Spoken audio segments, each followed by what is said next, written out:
Okay, good morning, everyone. Can everybody hear me? Okay, great. Well, welcome back to the second semester of school. I know you guys are all probably all refreshed. I always loved January. I felt like as a teacher and administrator that January, February window was where the most learning happened. So I always loved that time period. Seems like everything was in full swing. Everybody had all the routines and procedures down, and we could really get down to business in January. So hopefully that's the case for all of you. Thank you for taking time out of your busy schedules to meet and join our call today. I know that you have a lot of things on your plate. My goal is to keep this at 30 minutes so that it doesn't take up too much of your time with your staff and students. So my name is Marlo Lee. Most of you know me. I see a lot of our OCLSD subgrantees, so shout out to them for joining today. Looks like we also have a lot of members from other school districts as well, so welcome. I am the OKMTSS program manager with the Oklahoma Comprehensive Literacy State Development Grant. And I have some great information and tools for you today. So to be mindful of your time, we'll just jump right in. I'm going to go ahead and share my screen.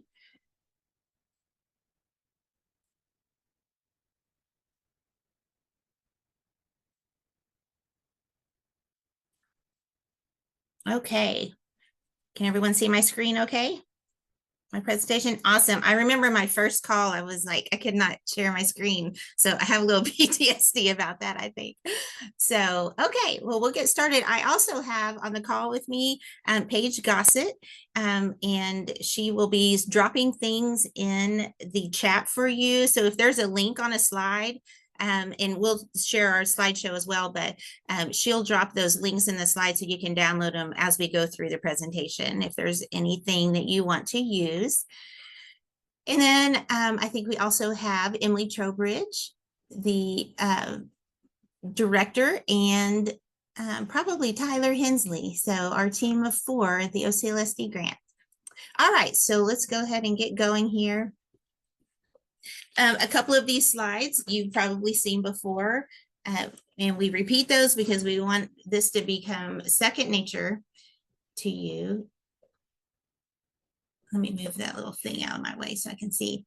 Okay, so multi-tiered systems of support is a proactive and preventative framework that integrates data and instruction to maximize student achievement and support needs from a strengths-based perspective. There are 3 tiers to the framework.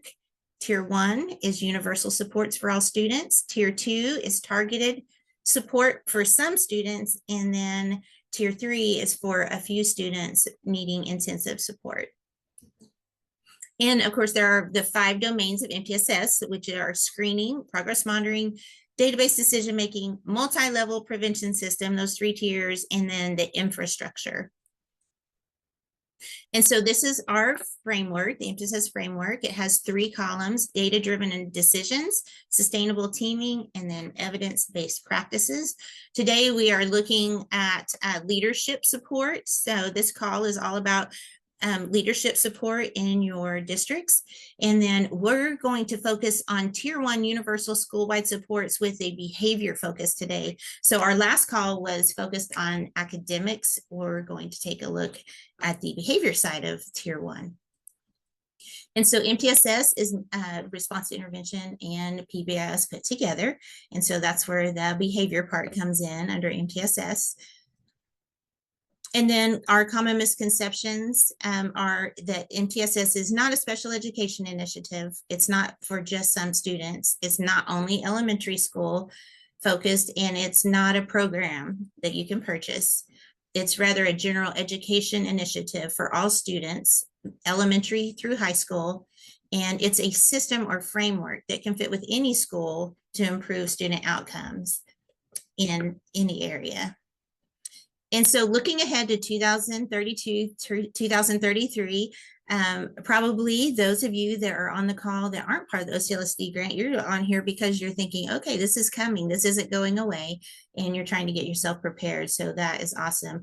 Our OCLSD subgrantees are leveraging the grant to go ahead and get prepared for this. And so we're excited for them to be a part of that.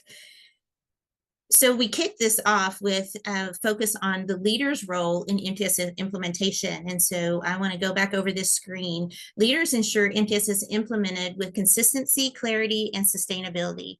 We have to have administrator involvement and allocation of resources. And that has to do with human resources, high quality instructional materials, and then making sure time is scheduled for these things to happen and that time is protected for sustainable teaming and meetings.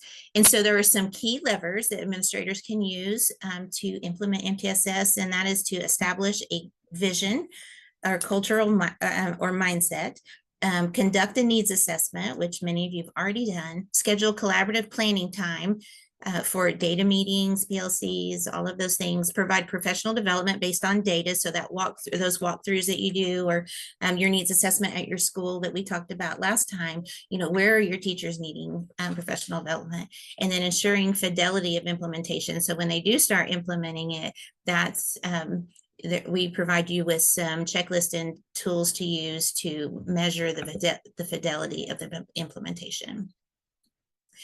So today's objective, we are going to build our capacity to lead OKMTSS implementation through evidence-based school-wide Tier 1 practices. We're going to look at behavior aspects of that, which involve prevent, teach, reinforce, and respond practices to support school climate and culture. Okay, so Tier 1 behavior supports, building the foundation. So just like with the academic side of MTSS, the behavior side uses the same tiers: universal supports for Tier 1, strategic supports in Tier 2, and then those intensive supports for Tier 3. Today, we're shifting into Tier 1 behavior supports, which form the foundation of a healthy school-wide climate. Tier 1 is universal. It's what every student receives every day in every setting. When Tier 1 is strong, we prevent the majority of behavior challenges before they even start. And so that's the preventative model of MTSS. So our goal is for approximately 80% of our students to be successful with these universal behavior supports alone. That percentage is not accidental. It reflects what we see in schools with consistent expectations, predictable routines, and positive adult-student interactions. So as leaders, our role is to ensure that Tier 1 is implemented with clarity, consistency, and visibility across the entire campus. So this cycle, shows it's anchored in 4 core practices, which are prevent, teach, reinforce, and respond. And so we will look at our Tier 1 behavior supports in these 4 categories. So we'll start with Tier 1 behavior supports under prevent, the preventative portion of this. So as we walk through each component, think about where your school is already strong and where clarity or consistency might be missing. And that will enable you to go back to your school today and implement this as your school needs to. So looking deeper at the preventative part, it begins with clearly defined school-wide expectations. These expectations should be visible, easy to understand, and consistently and used consistently by all staff. Common language is essential. So anytime we do a presentation, we usually share a glossary of terms that we use for MTSS so that statewide we're on the same page and using the same language. So for behavior, that is so important too. That just clears up any misconceptions that students and staff may have. When adults use the same words and phrases, students receive a unified message about what success looks like and minimizes the confusion. So let's take a look at the behavior matrix shown here. I'm going to see if I can get this to show up. Maybe I can make it bigger. So this is a behavior matrix from the Bridge Center. Can you guys see this? Okay, great. So this was produced by the Bridge Center and used in some other presentations. But as you can see down the left side, they have expectations under the under three categories: be responsible, respectful, and safe. So something that they reiterate all the time. A school might reiterate those three aspects. And then this is what that looks like in these different settings. So this is just an example of how you can put a matrix together that has clear expectations. So for instance, in the hallway, throw away trash in the trash can and walk on the hallway line. So I'm sure that you guys have procedures for walking in the hallway already. So this is where you would fill this in. And that's how students can be responsible in the hallway. But how about being respectful? So listen to school staff in the hallways and use a level 0 voice. I know that sounds familiar to me. And then keep body and objects to self, walking feet, and go straight to your destination. And so that lays out the expectations clearly for staff and students in that specific location. So you can look across there. This will be, you can download this, and I think we have a blank template too that Paige will throw in the chat if you want to use this. As leaders, our role is to ensure the matrix is co-created with staff, taught explicitly, and reinforced throughout the year. So co-creating this with staff really ups the buy-in. Teachers will be more apt to share it if they have ownership in it and believe in it, and they will be way more successful in that way. And so we want to make sure that we reinforce these expectations throughout the year, not just in August. So January would be a great time if you've gone through these already to go through and reiterate these, since students have been out for a couple of weeks. So common areas that you want to have expectations for are hallways, cafeterias, the restroom, the playground is a big one, I remember. And then how to act in assemblies even. What is the expectation there? And then changing classes, arriving and departing in the morning and leaving in the afternoon. What should that look like? And then also making sure that you use that common language across the district. All right, so I'm going to go back through here. Oh, actually, I had that in my slide. Okay, here's another example of a model for this. So instead of just having one big matrix, there is a page for each of the areas. So for this one, this was a common area expectation for passing period. So this would be good to use in secondary. And the goal would be, this has goals in it: reduce tardies by 80%, improve positive ratio of interactions to at least 3 to 1. So if you look through here, it has the student expectations, the staff expectations, which I think that I love this part, being visible, positive, and focused on students, calmly and consistently correcting. I don't know how many of you are sometimes in the hall and you just cringe because you hear someone correcting a student, but not in a positive and a tone or voice level that's appropriate. So, and then you can go through here and it talks about encouragement procedures. So they can provide friendly, non-contingent attention to students, verbal and nonverbal. I love this: provide 3 times more interaction with well-behaved students. And so this is where we're getting into that positive behavior part. When students see they get recognized or more attention when they're doing the right thing, it really curbs those negative behaviors. And then they even have students can choose passing period music on Fridays if their tardy goal is met. So this is also a great model that you can also copy. Okay, so we have our expectations. We've created those with our staff and to support buy-in, and now it's time to teach them. So on the teach part of our model,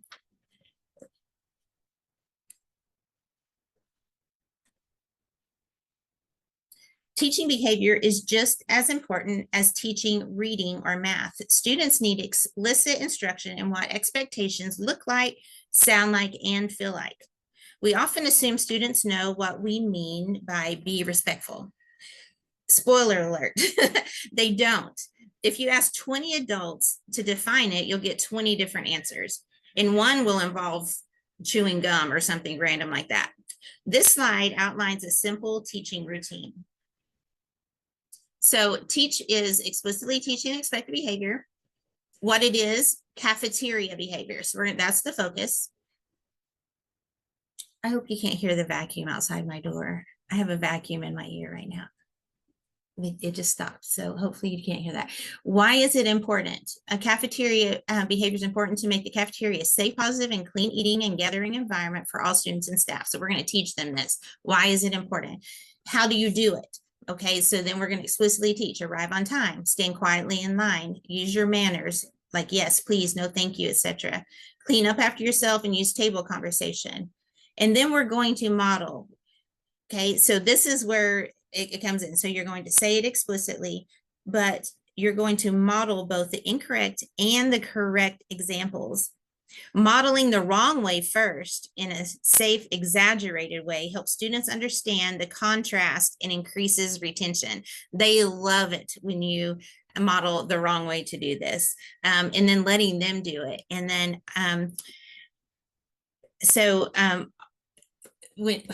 one thing that we used to use is if you take those students that sometimes do struggle to do the right behavior, say in the cafeteria, if you use those students in the example for the wrong way to do it and then the right way, it's so funny because you're like, all of a sudden you're like, oh, you do know the right way. So it's kind of like a, yeah, pro tip: use the students when you're modeling that you have potential struggles with that. And it kind of, not to be tricky, but it kind of tricks them into doing it the right way and modeling it for others. And so you're like, oh yeah, remember you modeled that one time. So you want to define what it is, tell why it's important, tell how you do it, and model and practice what it looks like. Do whole school instruction on the intercom or practice rounds at the beginning of the year. Give corrective feedback and practice until you get the results that you want. Sometimes we show them just once, but just like anything else, just like in reading and math, the repetition really goes a long way. So here is a step-by-step procedure for teaching expectations in specific settings. It mirrors effective instructional practice of modeling, guided practice, and independent practice. If we could solve the case of the disappearing pencil, we could probably solve the world peace, but until now, we'll just teach routines. So the goal is not perfection, it's clarity and repetition. Having a routine or protocol for everything, students need multiple opportunities to practice expectations in the actual environment where the behavior occurs.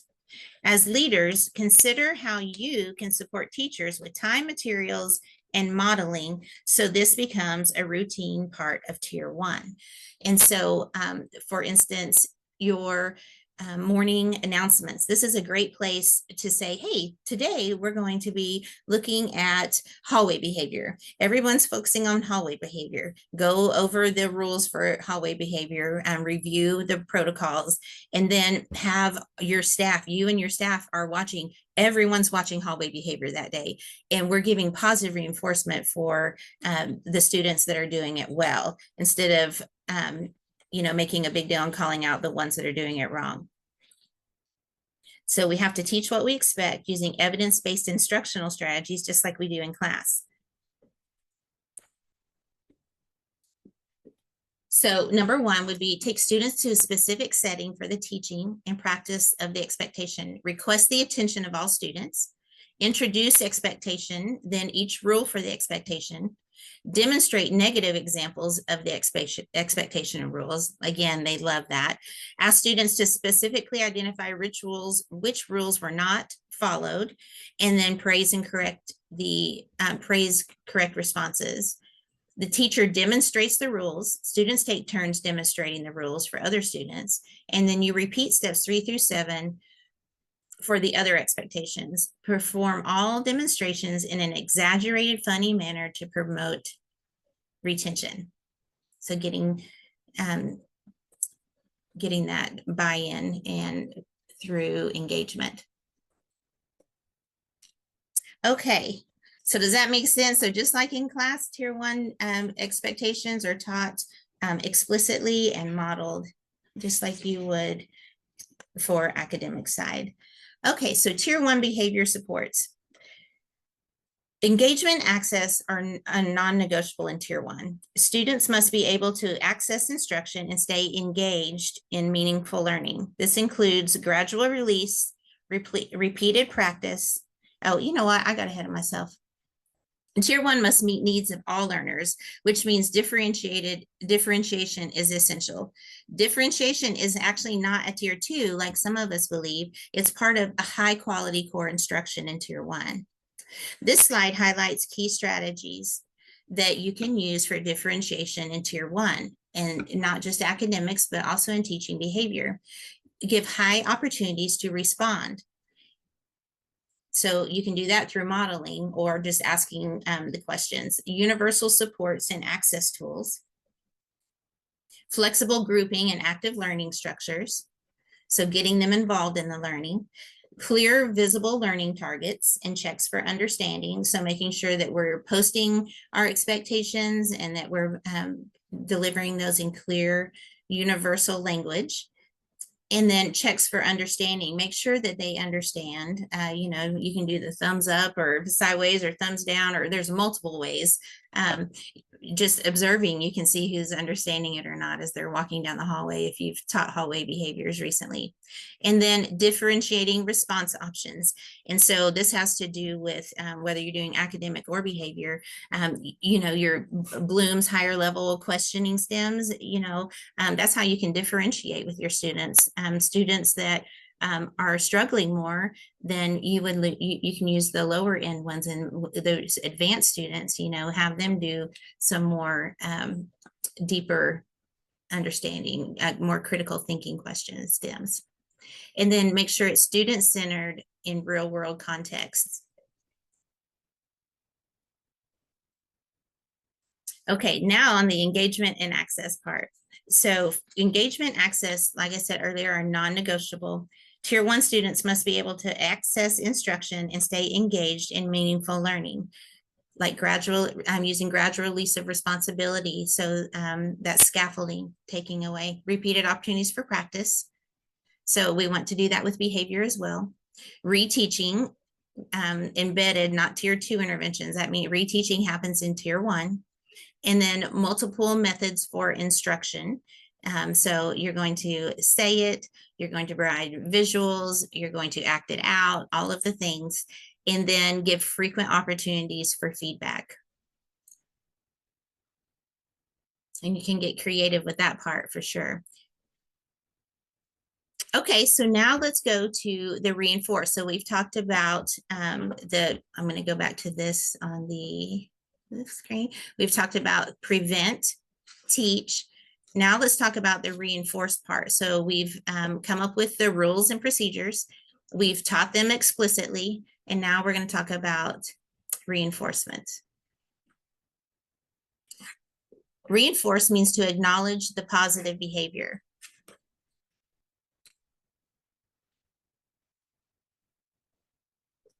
What is it? It's acknowledging and giving positive feedback when a student is displaying the expected behavior. Why do we want to do this? Why do we want to reinforce positive behavior?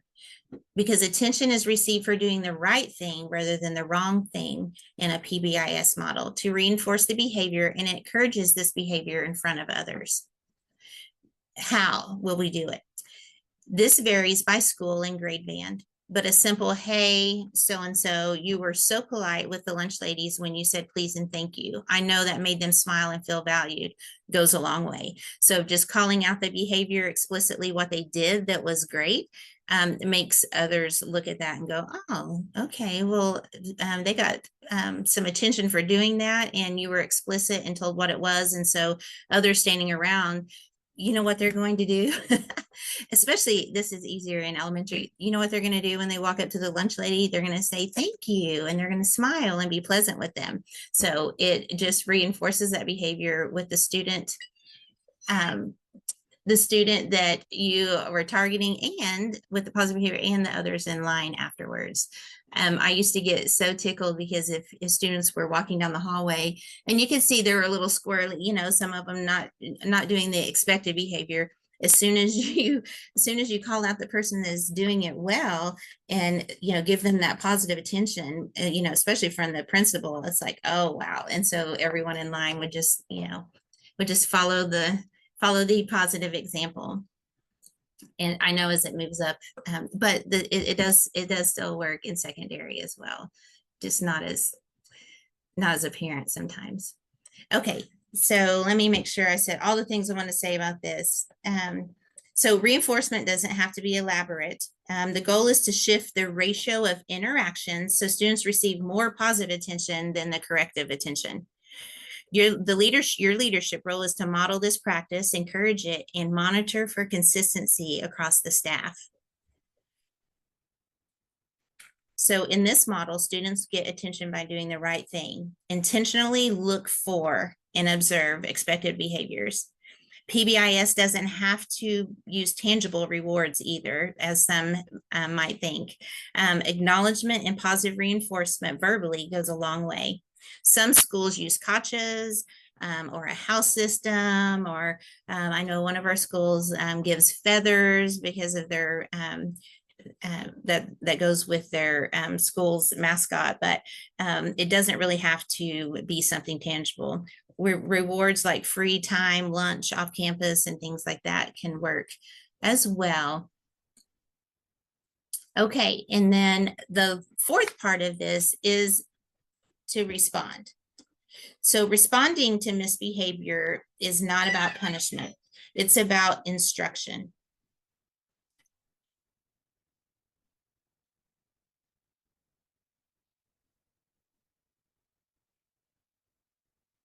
When students, I'm sorry about that. When a student does not meet an expectation, we treat it as a skill gap, not a character flaw. Staff should use predetermined responses that are calm, consistent, and aligned with the school-wide system. Redirection, reminders, and reteaching are all part of Tier 1. So, it's important to meet with your staff and go over and model how you want them to respond to students. Like I said, I know all of you've probably been in a scenario one time where you're just kind of like, oh gosh, that really probably wasn't the appropriate way to respond. So making sure that you have those expectations for students. I had a book called 10-minute PDs, and that we would do during staff meetings. And one of them was establishing a no yelling policy. And in it, it had teachers telling other teachers when they were basically maybe using an inappropriate voice or tone, like kind of like, oh, so you can establish those expectations with your teachers as well.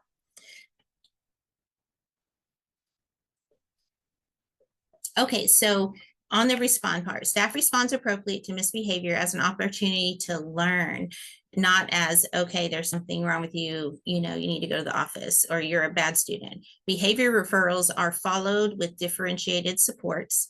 And so, we'll talk about that here in a minute, but the why. So this is the what, why, and how responding. Why? You want to move students forward in a positive way and to develop any missing behavioral skills to improve outcomes. And so what this is saying is, if a student displays a misbehavior, we're going to use that as an opportunity to teach them the right way. Apparently there is a missing skill there. And so just like they might be missing a phonics skill, they're missing a behavior skill. And so we're going to build on that in a Tier 1 model. And so how? We're going to use an appropriate response, whether it's redirection, a reminder, or a reinforcement, when behavior does not meet expectations. Follow the predetermined procedures for handling behaviors to remain direct and objective. And so I'm sure you at your school, you have already come up with predetermined procedures for handling different behaviors. And so some require a redirection while some may require an office referral. So on this next slide, we have a behavior matrix, majors versus minors. And so this is the kind of document I was talking about. You guys at each school have probably done this. If you haven't, this is an example that you can use of majors versus minors. So we need to know and set that expectation with our teachers as well, how you want them to respond. And so if it's a disruption, minor behavior, these are the staff managed ones in that first column. But for the same disruption, it could be a major if it followed this, and this is according to, say, this school. So each one comes up with their own, each school district comes up with their own. And like I said earlier, for buy-in, you want to create this with your staff if it's not already done. Or you might look at it each year with your staff and say, hey, what needs to be reflected on and redone here. But for disruption, it could be a major disruption that's stopping instruction that's happened multiple times, and maybe that is an office discipline referral in that school. Or sustained refusal. Sometimes a student keeps refusing to do something that's been asked. Or if it endangers others, the behavior's endangering others, that's an automatic office discipline referral. So this kind of lays out like, hey, you take care of this in class or staff level, and then this is what requires an office. And being very and sticking to this and being very clear about the language and how this should work.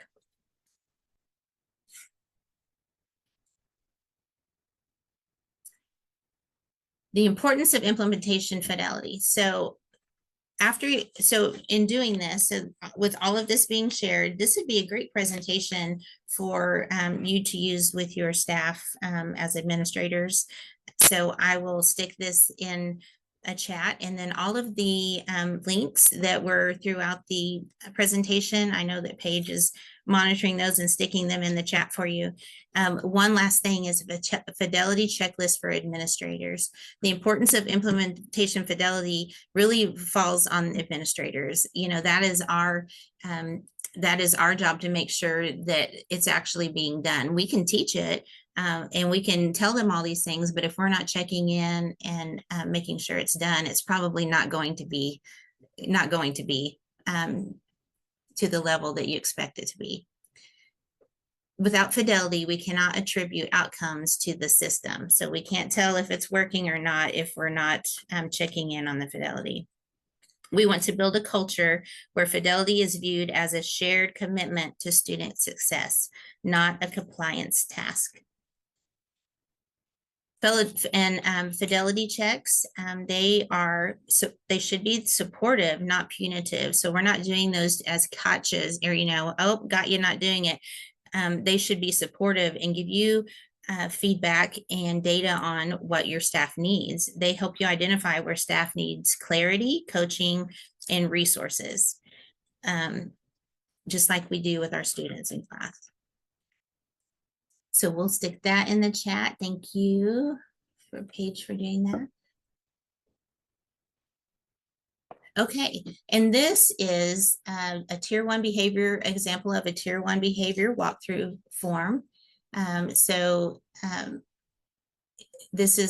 She's sticking this in the chat, and so it'll go through the prevent model and give you look fors, and then has a space for you to show what was observed. Maybe I can go back and click on this so I can go through it. Let me try that. Let me see what happens here.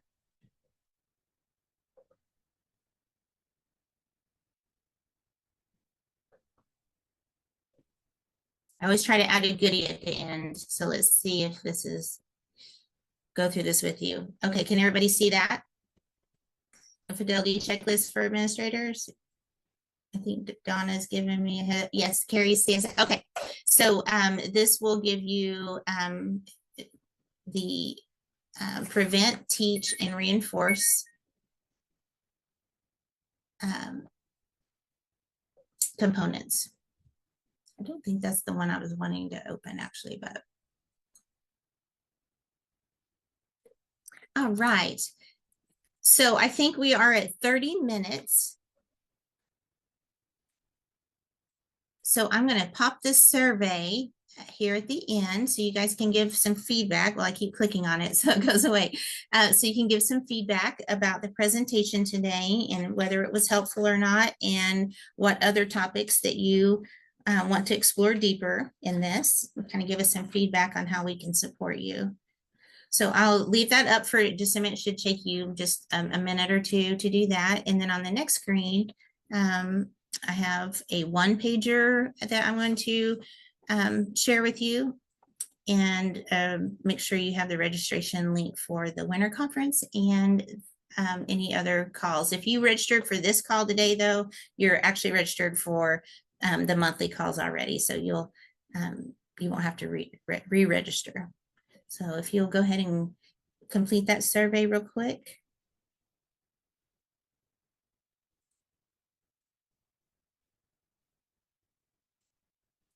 While you're doing that, I do want to say, so this was just a quick overview of what behavior looks like, tier 1 behavior looks like. We are, and so in the SIP and SPDIG departments, they are getting ready to, and they're going to announce this at the MTSS winter conference. So I don't have a link or anything to share with you, but Dr. Shepard is starting a behavior webinar or a call that she's going to be doing starting next month. And she will go into all the deeper behavior aspects and really dive deep into these and all the things that a behavior specialist would know that I may not. So if this is something you want to dive deeper into and an area that your school needs, keep checking back and on the OSD website, and that link should be there right after the winter conference, and it will be shared at the winter conference too, I believe. So be watching for that. It's going to be phenomenal. She's an expert in all things behavior and can really give you some good advice and tools to use. Okay, so hopefully everybody got the survey link. So here on this page, you can sign up for the future leading OKMTSS calls. We'll do them once a month, and we will try to keep those right around 30 minutes so you can hop on and do that and get back to your day. And then this is a winter conference link you can get to in this presentation. We share it. And then Paige, if you wouldn't mind, if you would click, put the one pager in the chat for them, super easy to click on, that would be great. So they don't have to go back to the presentation if they don't want to. And I hope these resources are helpful for you and just give you some things to think about. But tier 1 behavior, really, if all of those things are in place and it's taught through modeling and positive reinforcement, really will turn a school around. So, and leave time for teaching the academic side. Okay, well, that's what we have for you today. I hope you enjoyed the presentation and got something useful out of it. And hope we see you next month at the same time. Are there any questions or comments before we hop off? Anybody have any questions? It's good to see some familiar faces. I already have a principal calling asking for the slides. Yay. Okay, good. Well, we let's see. Paige, are you able to put the slideshow in the chat? Thank you. This would be a great staff meeting. Yes, give me one moment. Okay.